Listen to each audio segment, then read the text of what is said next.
It's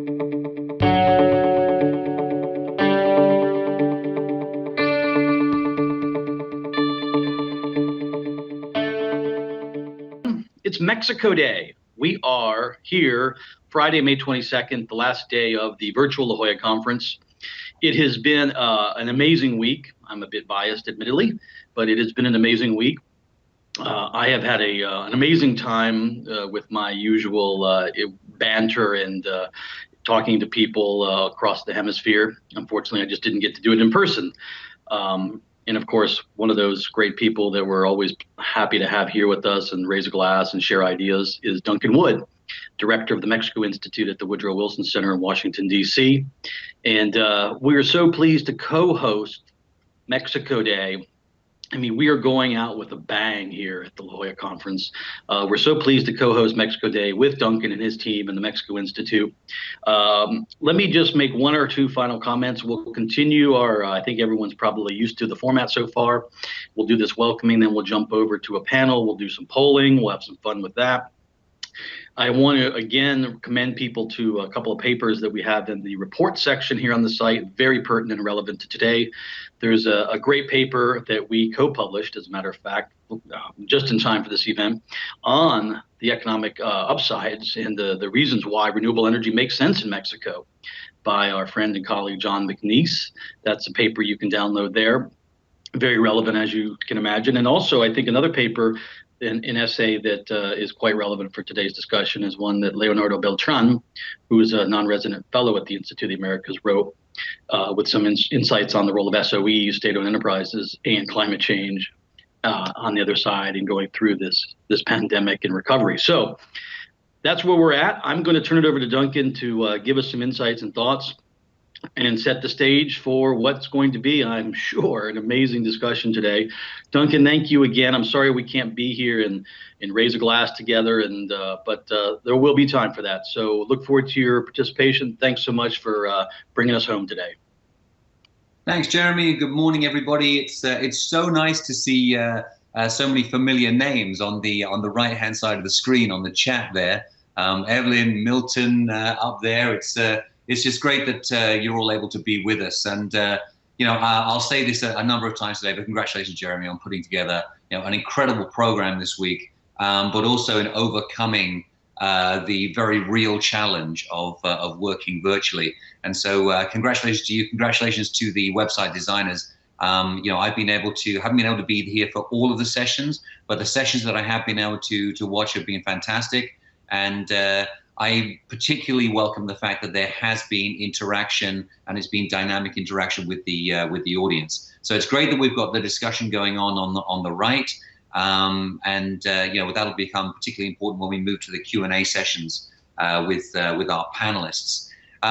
So let me just say that on a day like today in Washington D.C., when it's pouring down with rain, I really miss La Jolla. I have to say, I really miss the closing cocktail in particular. So it being a long weekend, I think I'm going to have my own little cocktail this afternoon, Jeremy, and I'll raise a glass to you. And I hope that, obviously this time next year we'll be doing it in person. I know that many people have said that already this week. So let me just make a couple of points here about where we are. This time last year, we were talking about, what did we think that the Andrés Manuel López Obrador administration was going to do? We were talking about the risks involved with his administration, but I think a lot of people suggested that he was going to be cautious, and obviously a focus on Pemex, obviously a focus on CFE, suspension of the bidding rounds in the oil and gas sector. And we saw that caution continue for a while, but obviously the recent weeks have seen some rather dramatic advances in or changes in what he has been putting forward and his administration has been putting forward. And various terms have been used recently about whether we're seeing a radicalization of the energy policy in Mexico, whether we're seeing the government of Andrés Manuel digging in even deeper, and whether or not the pandemic, although right now it seems to be leading us on a path towards greater state control of the energy sector. All those questions about whether or not the economic and financial consequences and implications of this crisis are going to force the administration to become a little bit more liberal. And all of that is very much unknown at this point in time. What we do see, though, is we do see a president who is fundamentally committed to his vision of the energy sector, which is, of course, focused on energy sovereignty. A lot of us had hoped that the broader considerations about the economy might come into the calculation, but we've seen a president in recent weeks who has doubled down on his idea that classic traditional measurements of economic growth are not enough. And so, he's convening a group of experts and analysts to come up with a new definition of how we measure development in Mexico based upon human happiness. And whilst a lot of people have ridiculed this, let's not forget that Mexico is not the first country to do this. A lot of countries have actually been through this experiment about whether or not you can measure happiness in society. I guess most famously Bhutan, where they just completely reject the idea of GDP growth.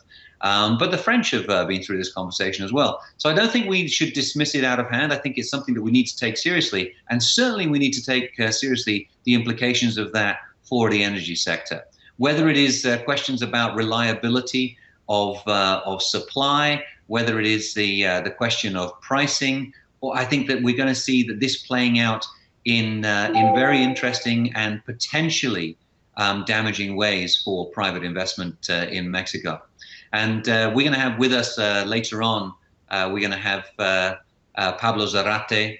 He and I have been having a number of conversations in recent weeks about what's going on in the energy sector and its implications for overall investment in Mexico.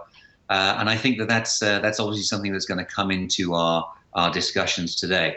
So I know that we have two terrific panels, and we've also got a conversation with Carlos de Regules. So I think we're going to have be able to cover a lot of issues here today, Jeremy.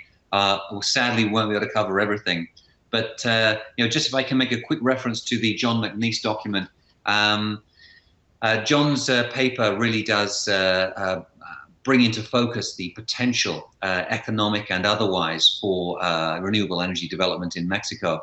A lot of people have talked about this in the past, but we thought that it was particularly pertinent to bring this up again. And it just so happened that he was able to get that paper written, and we were able to get it published just in time for this latest controversy to develop in Mexico. So, and of course for the La Jolla conference. But sometimes there are serendipitous movements going on in terms of public policy, and the work that you do sometimes is not so much. But I do urge you all to become involved today in the conversation. That's the best thing about La Jolla, always has been, is the conversation with the participants that take place on the panels, in the Q&A, and of course outside of that. So we've got we have the technology, and I look forward to a very, very dynamic conversation today, Jeremy. And with that, I'll close for now, and I'll be coming back in to moderate the first session, correct? Absolutely, yeah. As folks have gotten used to, we will close out this virtual room here in a minute and move over to the opening session, which is slated for 8:15. We will start with oil and gas.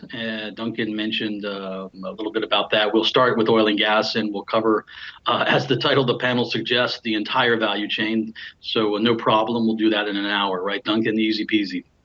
We'll cover Let me just once again thank the amazing staff and the amazing team at the Institute of the Americas Energy and Sustainability team.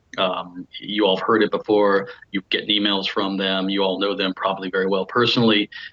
Diana Rodriguez, Rita Oliveira, Jacqueline Sanchez, Cecilia Guion.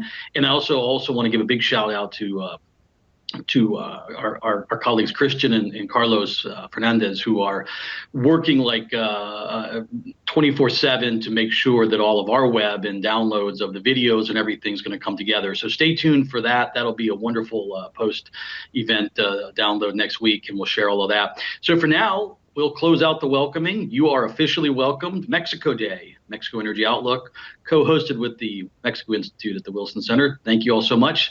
See you at the oil and gas panel in about 2 or 3 minutes. Thanks, everyone.